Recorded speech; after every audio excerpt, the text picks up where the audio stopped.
ಹೆಣ್ಣನೆ ಅದನಗೆ ಅಳ ರಾವ್ ರೆಡಿ ಆಯ್ತಾ Rao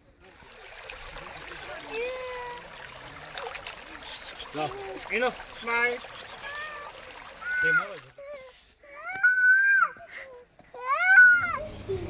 Is she? Where is it?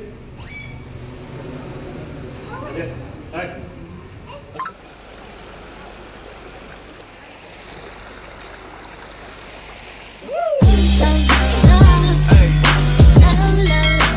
ನಮಸ್ಕಾರ ಎಲ್ಲರಿಗೂ welcome back to my channel Ashan diaries. So ಇವತ್ತಿನ ವ್ಲಾಗಲ್ಲಿ ನೀವು ಥಂಬ್ನೇಲಲ್ಲಿ ನೋಡಿದಾಗೆ ನಾನು ನಮ್ಮ 1 ಡೇ ಟ್ರಿಪ್ ಬಗ್ಗೆ ಎಲ್ಲ ಕಂಪ್ಲೀಟ್ ಇನ್ಫಾರ್ಮೇಷನನ್ನು ಶೇರ್ ಮಾಡ್ತೀನಿ. ಸೊ ವಿಡಿಯೋನ ಸ್ಕಿಪ್ ಮಾಡದೆ ಎಂಡ್ವರೆಗೂ ನೋಡಿ ಎಲ್ಲ ಡೀಟೇಲ್ಸ್ ಕೊಡ್ತೀನಿ. ಯಾವ ಜಾಗಕ್ಕೆ ಹೋದ್ವಿ, ಎಷ್ಟು ಎಕ್ಸ್ಪೆನ್ಸ್ ಆಯ್ತು ಅಲ್ಲಿ ಅಂತೆಲ್ಲ ಹೇಳಿ, ಯಾಕಂದರೆ ಇದು ತುಂಬಾ ಬಜೆಟ್ ಫ್ರೆಂಡ್ಲಿ ಆಗಿತ್ತು. ಹಾಗಾಗಿ ಇದನ್ನು ಕಂಪ್ಲೀಟ್ಲಿ ನೋಡಿ. ಹಾಗೂ ಚಾನಲನ್ನು ಯಾರಾದರೂ ಇನ್ನೂ ಸಬ್ಸ್ಕ್ರೈಬ್ ಮಾಡಿಲ್ಲ ಅಂತ ಆದರೆ, ಹೊಸಬ್ರು ಯಾರಾದರೂ ವ್ಯೂವರ್ಸ್ ಇದ್ದರೆ ದಯವಿಟ್ಟು ಚಾನಲನ್ನು ಸಬ್ಸ್ಕ್ರೈಬ್ ಮಾಡಿ ಅಂತ ಕೇಳ್ಕೊಳ್ತೀನಿ. ಸೊ ನಾವು ನಮ್ಮ ಜರ್ನಿನ ಸ್ಟಾರ್ಟ್ ಮಾಡಿದ್ದು ಬೆಳಗ್ಗೆ 10 ಗಂಟೆಗೆ ಪುತ್ತೂರಿಂದ. ಆ್ಯಕ್ಚುಲಿ ಸ್ವಲ್ಪ ಲೇಟ್ ಆಯಿತು. ನಿಮಗೆ ಬೇಕಿದ್ರೆ ನೀವು ಸ್ವಲ್ಪ 6 ಗಂಟೆಗೆ ಹಾಗೆ ಬಿಟ್ಟರೆ ತುಂಬ ಒಳ್ಳೆಯದು. ಸೊ ಮಧ್ಯದಲ್ಲಿ ನಾವು ಸುಳ್ಯದಲ್ಲಿ ಸ್ಟಾಪ್ ಮಾಡಿ ಉಡುಪಿ ಕೆಫೆ ಅಂತ ಒಂದು ರೆಸ್ಟೋರೆಂಟ್ ಇದೆ, ಅಲ್ಲಿ ಬ್ರೇಕ್ಫಾಸ್ಟ್ ಮಾಡಿದ್ವಿ. ನಾನು ಇಡ್ಲಿ ಸಾಂಬಾರು ತಗೊಂಡೆ, ಈನುಗೆ ಪ್ಲೇನ್ ದೋಸೆ, ಆಮೇಲೆ ರಾಯನ್ ಇಡ್ಲಿ ವಡಾ ತಗೊಂಡ್ರು, ಆಮೇಲೆ ರಾಯನಿದ ಅಣ್ಣ ಮಸಾಲೆ ದೋಸೆ ತಗೊಂಡ್ರು. ಚೆನ್ನಾಗಿತ್ತು ಬ್ರೇಕ್ಫಾಸ್ಟ್, ತುಂಬ ಬಜೆಟ್ ಫ್ರೆಂಡ್ಲಿ ಬ್ರೇಕ್ಫಾಸ್ಟ್.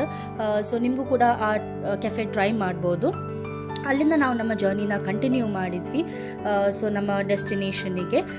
ಈ ಟ್ರಿಪ್ ತುಂಬಾ ಬಜೆಟ್ ಫ್ರೆಂಡ್ಲಿ. ನಿಮಗೆ ನಿಮ್ಮ ಫ್ಯಾಮಿಲಿ ಜೊತೆಗೆ ಸೆಲ್ಫ್ ಡ್ರೈವ್ ಮಾಡಿಕೊಂಡೆ ಪ್ಲ್ಯಾನ್ ಮಾಡ್ಕೋಬಹುದು. ಯಾಕಂದರೆ ಮಂಗಳೂರಿಂದ 3 ಅವರ್ಸ್ ಜರ್ನಿ, ಹಾಗೆ ಪುತ್ತೂರಿಂದ ಒಂದು 2 ಅವರ್ಸ್ ಇರುತ್ತೆ, ಅಷ್ಟೇ ಬೇಗನೆ ರೀಚ್ ಆದ್ವಿ. ಸೊ ಫಸ್ಟ್ ನಾವಿಲ್ಲಿ ಇವಾಗ ಬಂದಿರೋದು, ನಮ್ಮ ಮೇನ್ ಡೆಸ್ಟಿನೇಷನ್ ಬಂದ್ಬಿಟ್ಟು ಮಡಿಕೇರಿ. ಹೌದು, ನಮ್ಮ 1 ಡೇ ಟ್ರಿಪ್ಗೋಸ್ಕರ ನಾವು ಮಡಿಕೇರಿಗಂತ ಬಂದಿದ್ದೇವೆ. ಸೊ ಮಡಿಕೇರಿಯಲ್ಲಿ ನಮ್ಮ first spot Kaveri Nisargadhama. So first ಇಲ್ಲಿ ಬಂದಾಗ ನಿಮಗೆ ಹೊರಗಡೆಯಲ್ಲಿ ಅಕ್ವೇರಿಯಮ್ಸ್ ಇದೆ, ಮತ್ತು ಲೇಸರ್ ಶೋ ಇದ್ದು ಒಂದು ಸೆಕ್ಷನ್ ಇದೆ. ಅದನ್ನೆಲ್ಲ ನೀವು ಟ್ರೈ ಮಾಡ್ಬೋದು. ನಾವು ಅದಕ್ಕೆಲ್ಲ ಹೋಗಲಿಲ್ಲ. ಇನ್ಸ್ಟೆಡ್ ನಾವಿಲ್ಲಿ ನಿಸರ್ಗಧಾಮಕ್ಕೆ ಒಳಗಡೆ ಹೋದದ್ದು. ಇಲ್ಲಿ ನಿಸರ್ಗಧಾಮಕ್ಕೆ ಹೋಗುವ ದಾರಿಯಲ್ಲಿ ನಿಮಗೆ ತುಂಬ ಶಾಪ್ಸ್ ಸಿಗುತ್ತೆ. ಬಟ್ಟೆ, ಶೂಸ್, ಬ್ಯಾಗ್ಸ್ ಏನೆಲ್ಲ ಬೇಕು ಎಲ್ಲ ಸಿಗುತ್ತೆ. ಹಾಗೂ ತುಂಬ ಅಫೋರ್ಡೆಬಲ್ ರೇಟಲ್ಲಿ ಸಿಗುತ್ತೆ. ಅದು 100 ರೂಪೀಸ್, 200 ರೂಪೀಸ್, 500 ರೂಪೀಸ್ ಒಳಗಡೆ ಸಿಗೋದು ಎಲ್ಲ. ಸೊ ಶಾಪಿಂಗ್ ಮಾಡಲಿಕ್ಕೆ ತುಂಬ ಇಂಟ್ರೆಸ್ಟ್ ಇರೋರು ಇದು ಬೆಸ್ಟ್ ಜಾಗ. ನಿಮಗೆ ಭರ್ಜರಿ ಶಾಪಿಂಗ್ ಮಾಡ್ಕೋಬಹುದು. ಸೊ ಅಲ್ಲಿಂದ ನಾವು ಎಂಟ್ರೆನ್ಸ್ ಹತ್ರ ಬಂದ್ವಿ. ಅದ್ರ ಜೊತೆಗೆ ಇಲ್ಲಿ ಪಾರ್ಕಿಂಗಿಗಂತ 40 ರೂಪೀಸ್ ತೊಗೊಳ್ತಾರೆ ಅವರು. ಸೊ ಅದಕ್ಕೆ 40 ರೂಪೀಸ್ ಆಯ್ತಲ್ಲಿ. ಆಮೇಲೆ ಇಲ್ಲಿ ಎಂಟ್ರೆನ್ಸ್ ಫೀ ಅಂತ ಇರುತ್ತೆ, ಅದಕ್ಕೆ ಪರ್ ಪರ್ಸನ್ 50 ರೂಪೀಸ್ ಇರುತ್ತೆ. ಮಕ್ಕಳಿಗೆ 5 ವರ್ಷಕ್ಕಿಂತ ಚಿಕ್ಕವರಿದ್ದರೆ ಅವರಿಗೆ ಫ್ರೀ ಎಂಟ್ರಿ. ಸೊ ಹಾಗಾಗಿ ನಾವಿವಾಗ ಒಳಗಡೆ ಎಂಟರ್ ಆಗ್ತಿದ್ದೀವಿ. ಸೊ ಇಲ್ಲಿ ನಿಸರ್ಗಧಾಮಕ್ಕೆ ಫಸ್ಟ್ ಎಂಟ್ರಿ ಆಗುವಾಗ ನಮಗೆ ಸಿಗೋದು ಒಂದು ಹ್ಯಾಂಗಿಂಗ್ ಬ್ರಿಡ್ಜ್. ಬ್ಯೂಟಿಫುಲ್ ಆದ ಹ್ಯಾಂಗಿಂಗ್ ಬ್ರಿಡ್ಜ್ ಇದೆ. ತುಂಬ ಜನರು ಕೂಡ ಇದ್ದರು. ಆ್ಯಕ್ಚುಲಿ ಆಫ್ ಸೀಸನ್ ಆದರೂ ತುಂಬ ಜನ ಇದ್ದರು. ಹಾಗೆ ಹ್ಯಾಂಗಿಂಗ್ ಬ್ರಿಡ್ಜಲ್ಲಿ ನಡ್ಕೊಂಡು ಹೋಗುವಾಗ ಕೆಳಗಡೆ ನಿಮಗೆ ಲೇಕ್ ಕಾಣಿಸುತ್ತೆ. ನಿಮ್ಮ ಲೆಫ್ಟ್ ಸೈಡಲ್ಲಿ ನಿಮಗೆ ಬೋಟಿಂಗ್ ಫೆಸಿಲಿಟಿ ಕೂಡ ಇದೆ. ಸೊ ಯಾರಿಗಾದರೂ ಬೋಟಿಂಗಲ್ಲಿ ಇಂಟ್ರೆಸ್ಟ್ ಇದ್ದರೆ ಬೋಟಿಂಗ್ ಕೂಡ ಟ್ರೈ ಮಾಡ್ಬೋದು. Per person 50 rupees ಬೋಟಿಂಗಿಗೆ.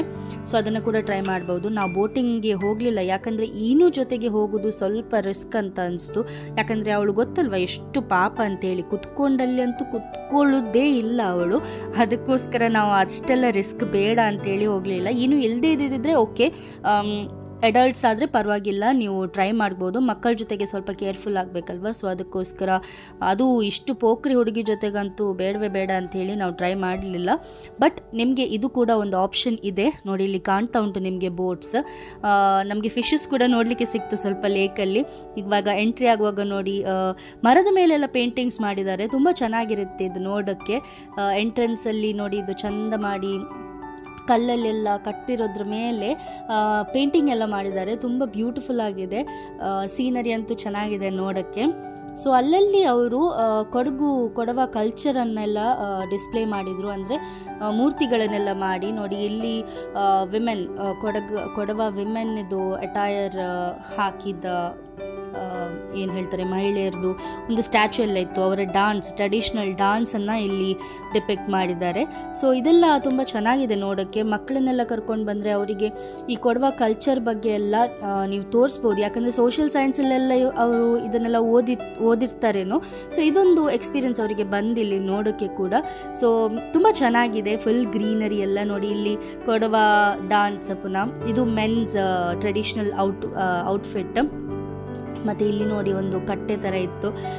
ನಾವು ಮೂವೀಸಲ್ಲೆಲ್ಲ ನೋಡಿರ್ತೀವಲ್ಲ ಇಂಥ ಕಟ್ಟೆಯಲ್ಲಿ ಕುತ್ಕೊಂಡೆಲ್ಲ ಏನು ಪಂಚಾಯಿತಿ ಆಗುವಂಥದ್ದೆಲ್ಲ. ಸೊ ಅಂಥ ಟೈಪಲ್ಲೇ ಒಂದಿತ್ತು. ತುಂಬ ಚೆನ್ನಾಗಿದೆ ನೋಡೋಕ್ಕೆ. ಒಂದು ಸಣ್ಣ ಪಿಕ್ನಿಕ್ ಸ್ಪಾಟ್ ಥರನೇ ಅಂತ ಹೇಳ್ಬೋದು. ಏನು ಅಂತೂ ಕೈ ಬಿಟ್ಕೊಂಡು ಓಡ್ತಾ ಇದ್ಲು.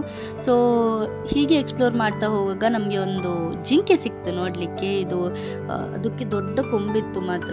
ಸೊ ಒಂದು ಇತ್ತಲ್ಲಿ ಹತ್ತಿರ ನಿಂತ್ಕೊಂಡು, ಕೆಲವೆಲ್ಲ ಆಚೆಗಡೆ ಇತ್ತು, ಬಟ್ ಇದೊಂದು ಹತ್ತಿರ ಇತ್ತು ಇಲ್ಲಿ ನಿಂತು. ಸೊ ಹಾಗಾಗಿ ಇನ್ನುಗೆ ತೋರಿಸ್ತಿದ್ವಿ. ಅವಳಂತೂ ತುಂಬ ಎಕ್ಸೈಟೆಡ್ ಆದ್ಲು ಜಿಂಕೆ ನೋಡಿ. ಮುಟ್ಟಕ್ಕೆಲ್ಲ ಹೋಗ್ತಿದ್ಲು. ಕೆಲವೊಮ್ಮೆ ಆ್ಯನಿಮಲ್ಸನ್ನೆಲ್ಲ ಹಾಗೆ ಮುಟ್ಲಿಕ್ಕೆ ಹೋದರೆ ಅವರಿಗೆ ಯಾವಾಗ ಕೋಪ ಬರುತ್ತಲ್ಲ ಹೇಳೋಕ್ಕಾಗಲ್ಲ, ಯಾಕಂದರೆ ಅವರು ಒಳಗಡೆನೇ ಇರೋದು. ಸೊ ಅವರ ಎಮೋಷನ್ಸ್ ನಮಗೆ ಗೊತ್ತಾಗೋದಿಲ್ಲ. ಹಾಗಾಗಿ ಅವಳಿಗೆ ಹೇಳ್ತಿದ್ವಿ ನಾವು ಜಾಸ್ತಿ ಹತ್ತಿರ ಎಲ್ಲ ಹೋಗಬೇಡ, ಮುಟ್ಟೋಕ್ಕೆ ಹೋಗಬೇಡ ಅಂತ ಹೇಳಿ. ಬಟ್ ಅದೊಂದು ಅವಳಿಗೆ ಒಳ್ಳೆ ಎಕ್ಸ್ಪೀರಿಯನ್ಸ್. ಲಾಸ್ಟ್ ಟೈಮ್ ನಾವು ಅವಳಿಗೆ ಶಾರ್ಜಾದಲ್ಲಿ ಝೂಗೆ ಕರ್ಕೊಂಡು ಹೋಗಿದ್ವಿ. ಅಲ್ಲಿ ಕೂಡ ಅವಳು ತುಂಬ ಎಂಜಾಯ್ ಮಾಡಿದ್ಲು. ಸೊ ಇಲ್ಲಿ ಕೂಡ ಅವಳಿಗೆ ಡಿಯರ್ ನೋಡಿ ತುಂಬ ಖುಷಿ ಆಯಿತು.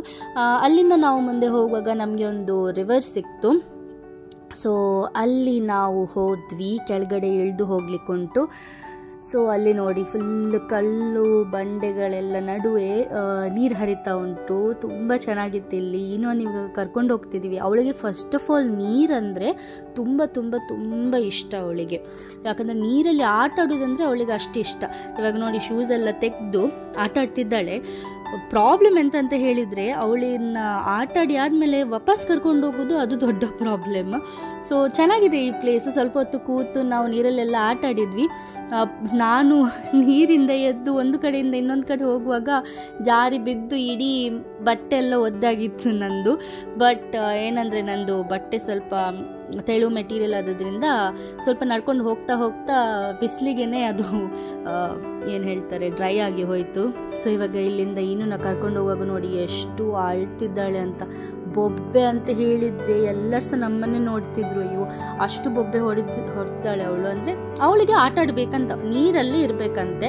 ಫಸ್ಟ್ ಆಫ್ ಆಲ್ ಅವಳಿಗೆ ಸ್ವಲ್ಪ ಶೀತ ಎಲ್ಲ ಇತ್ತು. ಪುನಃ ಅದ್ರ ಜೊತೆಗೆ ನೀರಲ್ಲಿ ಆಟ ಆಡಬೇಕಂದ್ರೆ ಆಗುತ್ತಾ ಇಲ್ವಲ್ಲ.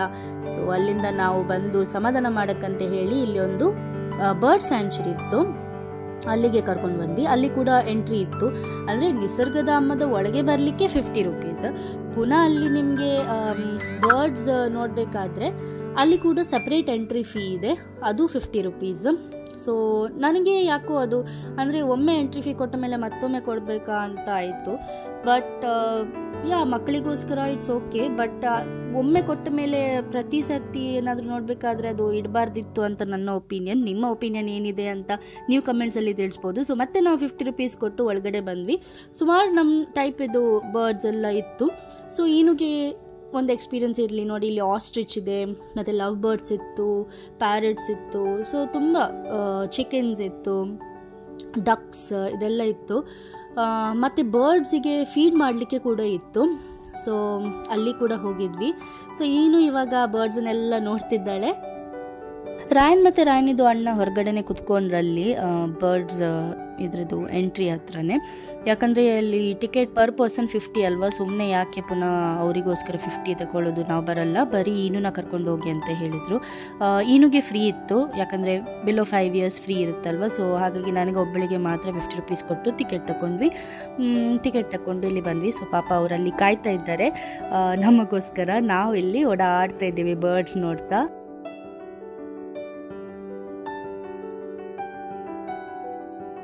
ಇವಾಗ ನಾವಿಲ್ಲಿ ಬರ್ಡ್ಸ್ ಫೀಡಿಂಗ್ ಏರಿಯಾದ ಹತ್ರ ಬಂದಿದ್ದೇವೆ. ಸೊ ಇಲ್ಲಿ ಫಸ್ಟ್ ನನಗೆ ಎಂಟ್ರಿ ಎಲ್ಲಿಂದ ಅಂತ ಗೊತ್ತಾಗಿಲ್ಲ, ಮತ್ತು ಹುಡುಕಿ ಹೇಗೋ ಸಿಕ್ತು. ಇಲ್ಲಿ ಒಳಗಡೆ ಹೋಗೋಕ್ಕಿದೆ, ಯಾಕಂದರೆ ಕಂಪ್ಲೀಟ್ ಕವರ್ ಮಾಡಿದ್ದಾರೆ. ಒಂದು ಕೇಜ್ ಥರ, ದೊಡ್ಡ ಕೇಜ್ ಥರ ಮಾಡಿದ್ದಾರೆ. ಸೊ ಅದರ ಒಳಗಿರ್ತವೆ ಬರ್ಡ್ಸ್, ಯಾಕಂದರೆ ಫೀಡಿಂಗ್ ಏರಿಯಾ ಅಲ್ವಾ. ಇಲ್ಲ ಹೊರಗಡೆ ಎಲ್ಲ ಓಡಾಡಿದರೆ ಎಲ್ಲಿ ಫೀಡ್ ಮಾಡೋಕ್ಕಾಗೋದು. ಸೊ ಹಾಗಾಗಿ ಅವರಿಗೆ ಸ್ವಲ್ಪ ಓಪನ್ ಏರಿಯಾ ಅಂತ ಇಟ್ಟಿದ್ದಾರೆ. ಸೊ ಅಲ್ಲಿ ಒಳಗೆ ಬಂದ್ವಿ. ಇಲ್ಲಿ ಬರ್ಡ್ಸ್ ಫೀಡಿಂಗ್ ಫ್ರೀ, ಎಷ್ಟೊತ್ತು ಬೇಕಾದರೂ ಮಾಡ್ಬೋದು ನಿಂತ್ಕೊಂಡು, ಯಾಕಂದರೆ ಆಲ್ರೆಡಿ ಅಲ್ಲಿ 50 ರೂಪೀಸ್ ಪೇ ಮಾಡಿದ್ದೀವಲ್ಲ. ಸೊ ಇಲ್ಲಿ ಬರ್ಡ್ ಫೀಡಿಂಗ್ ಫ್ರೀ ಇತ್ತು. ಇನ್ನುಗೆ ಕೂಡ ಟ್ರೈ ಮಾಡಿದ್ವಿ, ಆದರೆ ಅವಳು ಹೆದರಿದ್ಲು. ಬಂದು ಇನ್ನು ತಲೆ ಮೇಲೆ ಸ್ವಲ್ಪ ಅವರು ಕಾಳೆಲ್ಲ ಹಾಕಿದ್ರು, ಅಂದರೆ ಅವರೇ ಕೊಡ್ತಾರೆ ಫುಡ್, ಏನು ಬರ್ಡ್ಸ್ ಫೀಡಿಂಗಿಗೆ ಫುಡ್ ಏನಿದೆ ಕಾಳುಗಳು ಅದು ಅವರೇ ಕೊಡ್ತಾರೆ ಅಲ್ಲಿ. ಸೊ ಇನ್ನು ತಲೆ ಮೇಲೆ ಸ್ವಲ್ಪ ಹಾಕಿದ್ರು ಅವರು. ಬಂದು ಒಂದು ಬರ್ಡ್ ಕುತ್ಕೊಳ್ತು ಕೂಡ, ಬಟ್ ಇನ್ನು ತುಂಬ ಹೆದರಿ ಹೋದ್ಲು ಅದನ್ನು ನೋಡಿ.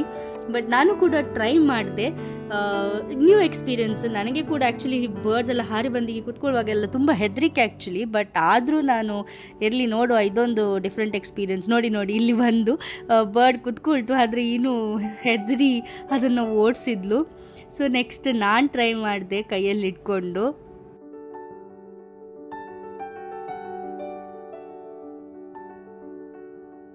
ಇದೊಂದು ನನಗೆ ಡಿಫ್ರೆಂಟ್ ಎಕ್ಸ್ಪೀರಿಯನ್ಸ್. ನಾನು ಯಾವತ್ತೂ ಈ ರೀತಿ ಟ್ರೈ ಮಾಡಿರಲಿಲ್ಲ ಬರ್ಡ್ ಫೀಡಿಂಗ್, ಬಟ್ ತುಂಬ ಹೆದರಿಕೆನೂ ಆಗ್ತಿತ್ತು, ಯಾಕಂದರೆ ಎಲ್ಲಿ ಕಚ್ಚಿದ್ರೆ ಅಂತ ಹೇಳಿ. ಬಟ್ ತುಂಬ ಹೊತ್ತೊಂದು 10 ಮಿನಿಟ್ಸ್ ಆಗಿ ಇಟ್ಕೊಂಡೆ ಬರ್ಡ್ಸ್ ಫೀಡಿಂಗಿಗೆ. ಒಳ್ಳೆ ಇತ್ತು, ನನಗಂತೂ ಖುಷಿ ಆಯಿತು. ನೀವು ಕೂಡ ಇಲ್ಲಿ ಬಂದರೆ ಡೆಫಿನೆಟ್ಲಿ ಇದನ್ನೊಂದು ಟ್ರೈ ಮಾಡಿ. ಮಕ್ಕಳು ಹೆದರಿದಿದ್ರೆ ಡೆಫಿನೆಟ್ಲಿ ಇದು ಕೂಡ ಒಳ್ಳೆ ಎಕ್ಸ್ಪೀರಿಯನ್ಸ್. ತುಂಬ ಮಕ್ಕಳು ಇದ್ದರೆ ಅಲ್ಲಿ ಇದನ್ನು ಟ್ರೈ ಮಾಡಿ. ಇನ್ನೂ ಸ್ವಲ್ಪ ಹೆದರಿದ್ಲು, ಯಾಕಂದರೆ ಬರ್ಡ್ಸ್ ಬಂದು ತಲೆ ಮೇಲೆ ಕುತ್ಕೊಳ್ತಂತ ಹೇಳಿ. ಇಲ್ಲಾಂದರೆ ಅವಳಿಗೆ ಬರ್ಡ್ಸ್ ಅಂದರೆ ಇಷ್ಟ. ಸೊ ಒಳ್ಳೆ ಎಕ್ಸ್ಪೀರಿಯನ್ಸ್, ನೀವು ಕೂಡ ಇಲ್ಲಿ ಬಂದು ಟ್ರೈ ಮಾಡಿ. ಓಕೆ, ಸೊ ನಿಸರ್ಗಧಾಮದು ವಿಸಿಟ್ ಎಲ್ಲ ಮುಗಿಸಿ ನಾವಿಲ್ಲಿಂದ ಹೊರಟ್ವಿ. ನೆಕ್ಸ್ಟ್ ನಾವು ಊಟಕ್ಕೆ ಹೋದ್ವಿ, ಯಾಕಂದರೆ ತುಂಬ ಹಸಿವಾಗಿತ್ತು. ನಾವು ರೀಚ್ ಆಗುವಾಗಲೇ ಆ್ಯಕ್ಚುಲಿ 12:30 ಆಗಿತ್ತು ಹೇಳಿದ್ವಲ್ಲ. ಸೊ ಇಲ್ಲಿ ಓಡಾಡ್ಕೊಂಡೆಲ್ಲ ಆಗುವಾಗ 1:30 ಆಯಿತು. ಸೊ ಅಲ್ಲಿಂದ ನಾವು ನೆಕ್ಸ್ಟ್ ಬಂದಿದ್ದು ಊಟಕ್ಕೆ ಫಿಶ್ ಕರಿ ರೈಸ್ ಅಂತ ಒಂದು ರೆಸ್ಟೋರೆಂಟ್ ಇದೆ. ಸೊ ಇಲ್ಲಿ ಬಂದ್ವಿ ನಾವು ಊಟಕ್ಕೆ ನಾವು ಫ್ರೈಡ್ ರೈಸ್ ತಗೊಂಡ್ವಿ, ಎಗ್ ಫ್ರೈಡ್ ರೈಸ್, ಹಾಗೆ ಚಿಕನ್ ಬಟರ್ ಮಸಾಲ, ಆಮೇಲೆ ಇನ್ನುಗೆ ನೀರು ದೋಸೆ ತಗೊಂಡ್ವಿ, ಹಾಗೆ ಚಿಕನ್ ಲಾಲಿಪಾಪ್ ತಗೊಂಡ್ವಿ. ಆ್ಯಕ್ಚುಲಿ ಹೇಳಬೇಕಂತಂದರೆ ಫುಡ್ ಅಂತೂ ತುಂಬಾ ಟೇಸ್ಟಿಯಾಗಿತ್ತು, ಹಾಗೆ ಅಫೋರ್ಡಬಲ್ ಪ್ರೈಸ್ ಕೂಡ. ಜಾಸ್ತಿ ಎಕ್ಸ್ಪೆನ್ಸಿವ್ ಅಂತ ಏನಿಲ್ಲ, ತುಂಬ ರೀಸನೇಬಲ್ ಪ್ರೈಸ್.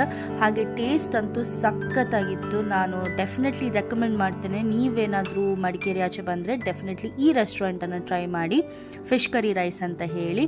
ನಾನು ಇದರ ಲೊಕೇಶನನ್ನು ಕೂಡ ಪಿನ್ ಮಾಡಿರ್ತೀನಿ.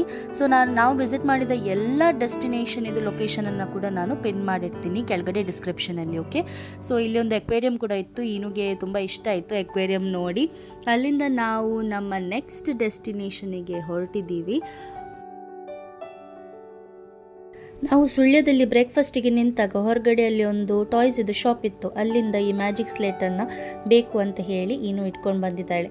ಸೊ ಅಲ್ಲಿ ಒಂದು ಎಕ್ಸ್ಪೆನ್ಸ್ ಆಯಿತು, ಐ ಥಿಂಕ್ 150 200 ರೂಪೀಸ್ ಏನೋ ಕೊಟ್ವಿ. ಅದಕ್ಕೆ ನನಗೆ ನೆನಪು ಕೂಡ ಇಲ್ಲ ಅದಕ್ಕೆ ಎಷ್ಟು ಕೊಟ್ವಿ ಅಂತ. ಬಟ್ ಅವಳಿಗೆ ಒಮ್ಮೆ ಅದು ಟಾಯ್ಸ್ ಇದ್ದು ಶಾಪ್ ಎಲ್ಲಿಯಾದರೂ ನೋಡಿದರೆ ಉಂಟಲ್ಲ, ಒಂದೇನಾದರೂ ತಗೊಳ್ಳೇಬೇಕು. ಅದು ಮಕ್ಕಳಿದ್ರೆ ಎಲ್ಲಿ ಕೂಡ ಹಾಗೆ ಅಲ್ವಾ, ಒಂದು ಟಾಯ್ ಅಂತೂ ತಗೊಳ್ಳೇಬೇಕಂತ ಹೇಳಿ.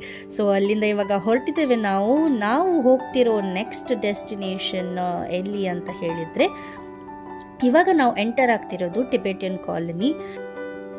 ಹೌದು, ನಾವು ಇವಾಗ ನೆಕ್ಸ್ಟ್ ಹೋಗ್ತಿರೋದು ಗೋಲ್ಡನ್ ಟೆಂಪಲಿಗೆ.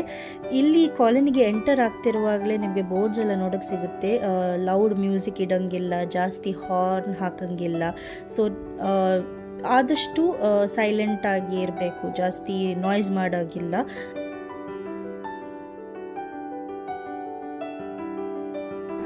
ಇವಾಗ ನಾವಿಲ್ಲಿ ಗೋಲ್ಡನ್ ಟೆಂಪಲ್ ಇದು ಎಂಟ್ರೆನ್ಸ್ ಹತ್ರ ಬಂದಿದ್ದೇವೆ. ತುಂಬ ಚೆನ್ನಾಗಿದೆ ಈ ಎಂಟ್ರೆನ್ಸ್. ಒಳಗಡೆ ಹೋಗ್ತಿದ್ದಾಗೆ ನಿಮಗೆ ಸುಮಾರು ಶಾಪ್ಸ್ಗಳು ನೋಡೋಕ್ಕೆ ಸಿಗುತ್ತೆ. ಸೊವೀನಿಯರ್ಸ್ ಇರುತ್ತೆ ಅಲ್ಲಿ, ಆಮೇಲೆ ಡ್ರೀಮ್ ಕ್ಯಾಚರ್ಸ್, ಆಮೇಲೆ ಕ್ಯಾಪ್ಸ್ ಇದೆಲ್ಲ ಸಿಗುತ್ತೆ. ಒಂಚೂರು ಎಕ್ಸ್ಪೆನ್ಸಿವ್ ಇದೆ, ಬಟ್ ಇಟ್ಸ್ ಓಕೆ, ಯಾಕಂದರೆ ಒನ್ ಟೈಮ್ ಹೋಗಿ ಸೊವೀನಿಯರ್ಸ್ ಎಲ್ಲ ತಗೊಳ್ಳಲ್ಲ ಅಂದರೆ ಹೇಗೆ.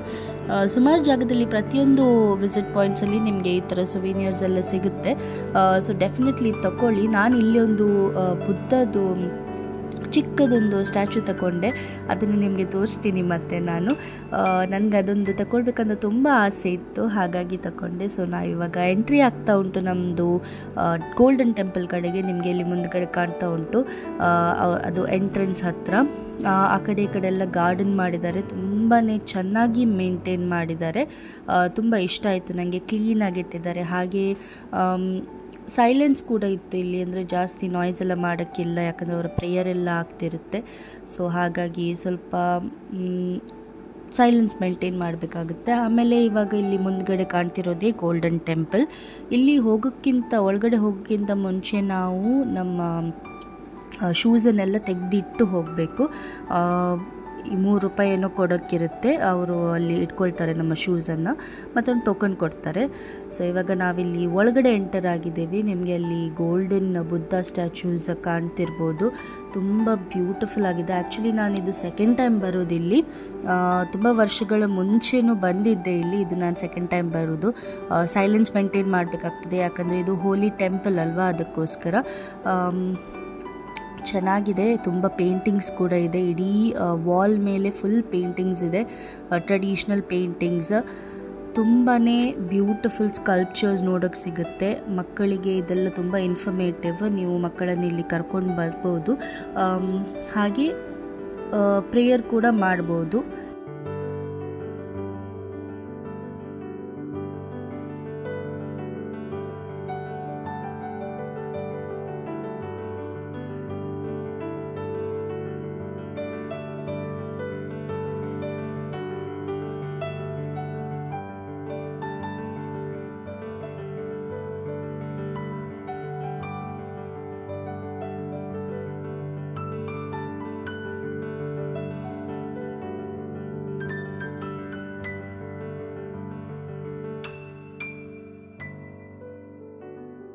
ಇಲ್ಲಿ ಎಂಟ್ರಿ ಫ್ರೀ ಇರುತ್ತೆ, ಏನು ಪೇ ಮಾಡೋಕ್ಕಿಲ್ಲ. ಬರೀ ನಿಮ್ಮ ಶೂಸ್ ಇಡೋಕ್ಕೆ ಮಾತ್ರ ನಾನು ಹೇಳ್ದಾಗೆ ಒಂದು ಸಣ್ಣ ಪೇಮೆಂಟ್ ಇರುತ್ತೆ ಅಷ್ಟೇ. ಸೊ ಇದು ಹೊರಗಡೆದು ವ್ಯೂ ನಾನು ನಿಮಗೆ ತೋರಿಸ್ತಿರೋದು.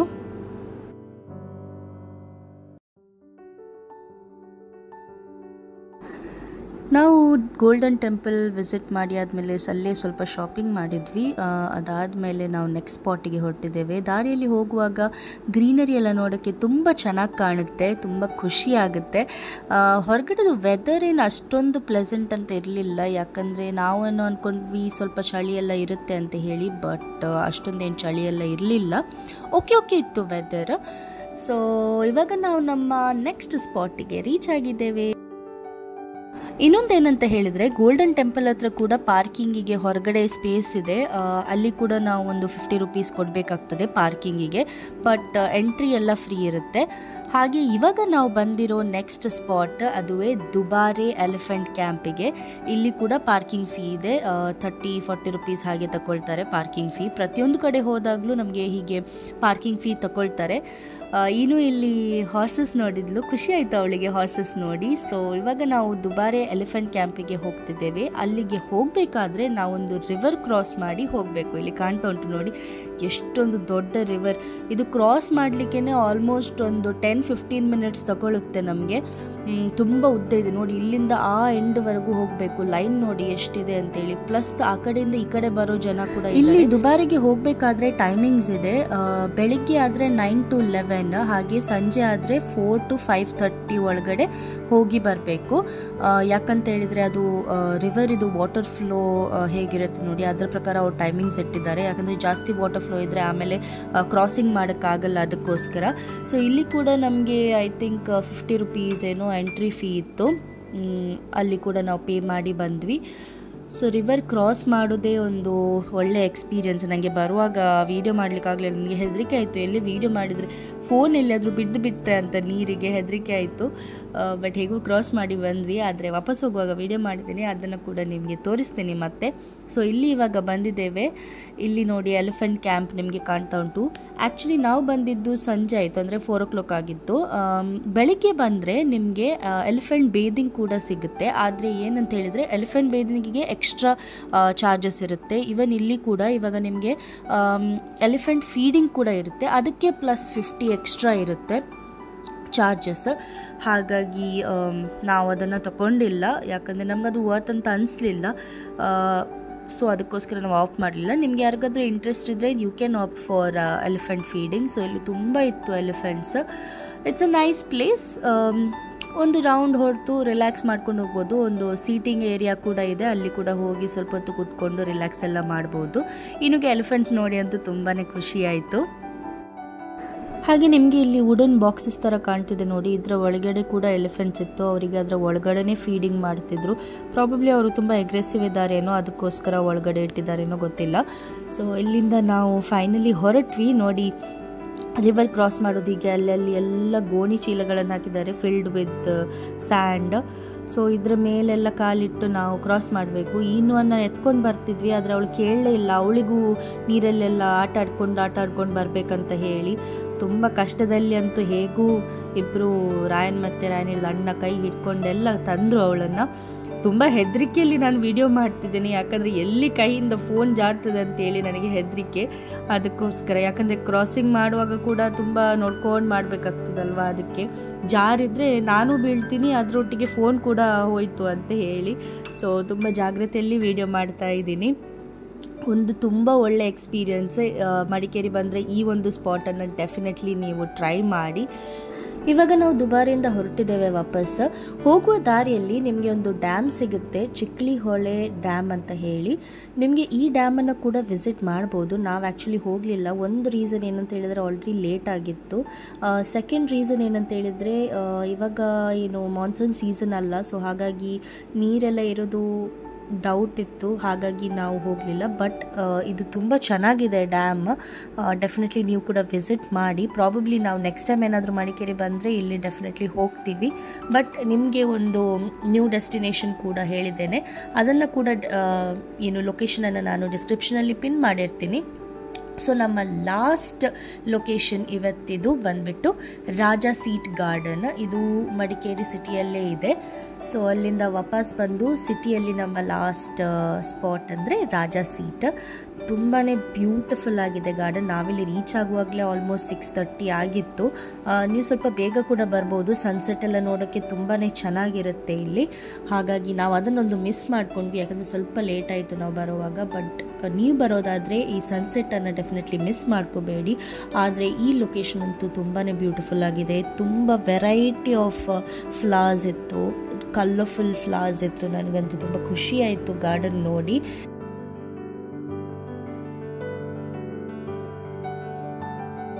ಈ ಗಾರ್ಡನಲ್ಲಿ ಮಧ್ಯದಲ್ಲಿ ಅವರು ಆ್ಯನಿಮಲ್ಸ್ ಇದು ಸ್ಟ್ಯಾಚ್ಯೂಸನ್ನೆಲ್ಲ ಇಟ್ಟಿದ್ರು. ಇಲ್ಲಿ ಒಂದು ಡೈನೋಸಾರ್ ಇತ್ತು. ಇನ್ನು ಆ ಡೈನೋಸಾರ್ ಬಾಯಿಯೊಳಗೆ ಕೈಯೆಲ್ಲ ಹಾಕ್ತಿದ್ಲು. ಅವಳಿಗೆ ಡೈನೋಸಾರ್ಸ್ ಅಂದರೆ ಇಷ್ಟ, ಯಾಕಂದರೆ ಅವಳು ಟಿ ವಿಯಲ್ಲೆಲ್ಲ ನೋಡಿದ್ದಾಳಲ್ಲ. ಸೊ ಇಲ್ಲಿ ಸ್ಟ್ಯಾಚ್ಯೂಸನ್ನೆಲ್ಲ ನೋಡಿ ಅವಳಿಗೆ ಖುಷಿ ಆಯಿತು. ಹಾಗೆ ವೆರೈಟಿ ಆಫ್ ರೋಸಸ್ ನೋಡಿ, ಇಲ್ಲಿ ಡಿಫ್ರೆಂಟ್ ಕಲರ್ಸಿದ್ದು ರೋಸಸ್ ಕೂಡ ಇತ್ತು. ಹಾಗೆ ಬೇರೆ ಬೇರೆ ಆ್ಯನಿಮಲ್ಸಿದ್ದು ಸ್ಟ್ಯಾಚ್ಯೂಸ್ ಕೂಡ ಇತ್ತು ಇಲ್ಲಿ. ರಾತ್ರಿ ಆಗುವಾಗ ಸ್ವಲ್ಪ ಚಳಿ ಇತ್ತು, ಅಂದರೆ ಎಕ್ಸ್ಟ್ರೀಮ್ ಅಂತೇನಿಲ್ಲ, ಬಟ್ ಸ್ವಲ್ಪ ಚಳಿ ಇತ್ತು. ಹಾಗಾಗಿ ಈನುಗೆ ಜಾಕೆಟ್ ಎಲ್ಲ ಹಾಕಿದ್ವಿ ನಾವು, ಯಾಕಂದರೆ ಅವಳಿಗೆ ಆಲ್ರೆಡಿ ಸ್ವಲ್ಪ ಶೀತ ಎಲ್ಲ ಇತ್ತಲ್ವ. ಸೊ ಅದಕ್ಕೋಸ್ಕರ ರಿಸ್ಕ್ ಎಲ್ಲ ಬೇಡ ಅಂತ ಹೇಳಿ ಜಾಕೆಟ್ ಎಲ್ಲ ಹಾಕಿ ಕರ್ಕೊಂಡು ಹೋಗ್ತಿದ್ದೇವೆ. ಬಟ್ ಅಷ್ಟೊಂದೇನು ಚಳಿ ಇರಲಿಲ್ಲ. ಬಟ್ ಈ ಸ್ಕಲ್ಪ್ಚರ್ಸ್ ಎಲ್ಲ ನೋಡೋಕ್ಕೆ ತುಂಬ ಖುಷಿ ಆಯಿತು. ಸ್ಟ್ಯಾಚ್ಯೂಸ್ ಎಲ್ಲ ಮಾಡಿ ಇಟ್ಟಿದ್ರು, ಚೆನ್ನಾಗಿದೆ ನೋಡೋಕ್ಕೆ. ರಿಲ್ಯಾಕ್ಸ್ ಮಾಡೋಕ್ಕೆ ಅಂತೂ ಬೆಸ್ಟ್ ಪ್ಲೇಸ್. ಇಲ್ಲಿ ಕೂಡ ಹೊರಗಡೆ ಪಾರ್ಕಿಂಗ್ ಇಟ್ಟರೆ ಅಲ್ಲಿ 40 ರೂಪೀಸ್ ಪಾರ್ಕಿಂಗಿಗೆ ಕೊಡಬೇಕಾಗ್ತದೆ. ಹಾಗೆ ಎಂಟ್ರಿ ಇಲ್ಲಿ 20 ರೂಪೀಸ್ ಇತ್ತು, ಮಕ್ಕಳಿಗೆ ಫ್ರೀ ಇತ್ತು. ಪ್ಲಸ್ ಇಲ್ಲಿ ಮಕ್ಕಳ ಪ್ಲೇ ಏರಿಯಾ ಕೂಡ ಇದೆ ಎಂಟ್ರೆನ್ಸ್ ಹತ್ರ. ಹಾಗೆ ಇಲ್ಲಿ ಒಂದು ಐ ಲವ್ ಕೂರ್ಗ್ ಅಂತ ಹೇಳಿ ಒಂದು ಸ್ಪಾಟ್ ಮಾಡಿದ್ದಾರೆ, ಅಲ್ಲಿ ಹೋಗಿ ನಿಮಗೆ ಪಿಕ್ಚರ್ಸ್ ಕೂಡ ತೆಗಿಬಹುದು, ಇಲ್ಲಿ ಕಾಣ್ತಾ ಉಂಟು. ಸೊ ಇವಾಗ ನಾವು ಇಲ್ಲಿಂದ ಹೋಗ್ತಿರೋದು ಈ ಸ್ಪಾಟಿನ ಬೆಸ್ಟ್ ಪ್ಲೇಸ್, ಅದುವೇ ದ ವ್ಯೂ ಪಾಯಿಂಟ್. ಇಲ್ಲಿಂದ ನಿಮಗೆ ಸನ್ಸೆಟ್ ಹಾಗೆ the entire view of Madikeri ಕಾಣುತ್ತೆ. ನೋಡಿ ಆ ಸ್ಕೈ ಕಲರ್ ನೋಡಿ ಎಷ್ಟು ಚೆನ್ನಾಗಿ ಕಾಣ್ತಿದೆ, ಆರೆಂಜಿಶ್ ಗ್ರೇ ಸ್ಕೈ, ತುಂಬಾ ಬ್ಯೂಟಿಫುಲ್ ಆಗಿ ಕಾಣ್ತಿದೆ. ಹಾಗೆ ಇಲ್ಲಿ ನಾವಿವತ್ತು ಇಲ್ಲಿ ಬಂದಾಗ ಟೈಮಿಂಗ್ ತುಂಬಾ ಕರೆಕ್ಟ್ ಇತ್ತು. ಇಲ್ಲಿ ನಮಗೆ ಒಂದು ಫೌಂಟನ್ ಶೋ ಕೂಡ ನೋಡೋಕ್ಕೆ ಸಿಕ್ತು. ಸೊ ತುಂಬ ಚೆನ್ನಾಗಿದೆ, ಕಲರ್ಫುಲ್ ಲೈಟ್ಸಲ್ಲಿ ನಿಮಗೆ ಫೌಂಟನ್ ಶೋ ನೋಡೋಕ್ಕೆ ಸಿಗುತ್ತೆ. ಇದನ್ನು ಕೂಡ ನಿಮಗೆ ಇಲ್ಲಿ ನೋಡಲಿಕ್ಕೆ ಸಿಕ್ಕಿದರೆ ತುಂಬ ಒಳ್ಳೆಯದು. ಪ್ರಾಬಬ್ಲಿ 6:30 ಆದಮೇಲೆ ಸ್ಟಾರ್ಟ್ ಆಗುತ್ತೆ ಈ ಶೋ. ಸೊ ಇದು ನಮ್ಮ ಇವತ್ತಿನ ಲಾಸ್ಟ್ ಸ್ಪಾಟ್, ಮಡಿಕೇರಿ ಟ್ರಿಪ್. ಇದು ಈ ಟ್ರಿಪ್ ನಿಮಗೆ ಇಷ್ಟ ಆಯ್ತು ಅಂತ ಅಂದ್ಕೊಳ್ತೀನಿ. ತುಂಬ ಬಜೆಟ್ ಫ್ರೆಂಡ್ಲಿ ಟ್ರಿಪ್, ಹಾಗೆ ಕನ್ವೀನಿಯನ್ಸಲ್ಲಿ ಒಂದು ಸ್ಟ್ರೆಚಲ್ಲಿ ಯಾವುದೆಲ್ಲ ನಿಮಗೆ ಸ್ಪಾಟ್ಸ್ ವಿಸಿಟ್ ಮಾಡ್ಬೋದಂತ ಹೇಳಿ ನಾನು ಈ ವ್ಲಾಗಲ್ಲಿ ತಿಳಿಸಿದ್ದೇನೆ. ಸೊ ನಿಮಗೆ ಎಕ್ಸ್ಟ್ರಾ ಬೇರೆ ಯಾವುದಾದ್ರೂ ನೋಡ್ಬೋದಾದ್ರೆ ನೋಡ್ಬೋದು. ಬಟ್ ಏನಂದರೆ ಟ್ರಾವೆಲ್ ಟೈಮ್ ಎಲ್ಲ ಕನ್ಸಿಡರ್ ಮಾಡಿ ಇದು ಬೆಸ್ಟ್ ಸ್ಪಾಟ್ಸ್ ಒಂದು ದಿನದಲ್ಲಿ ಎಕ್ಸ್ಪ್ಲೋರ್ ಮಾಡುವಂಥದ್ದನ್ನು ನಾನು ಈ ವ್ಲಾಗಲ್ಲಿ ತಿಳಿಸಿದ್ದೀನಿ. ಸೊ ಹೋಪ್ಫುಲಿ ನಿಮಗೆ ಇವತ್ತಿನ ವ್ಲಾಗ್ ಇಷ್ಟ ಆಗಿದೆ ಅಂತ ಅಂದ್ಕೊಳ್ತೀನಿ. ಇಷ್ಟ ಆದರೆ ದಯವಿಟ್ಟು ಲೈಕ್ ಮಾಡಿ, ಶೇರ್ ಮಾಡಿ, ಹಾಗೂ ಚಾನಲನ್ನು ಸಬ್ಸ್ಕ್ರೈಬ್ ಮಾಡೋದನ್ನು ಮರಿಬೇಡಿ. Thank you for watching and see you in my next vlog.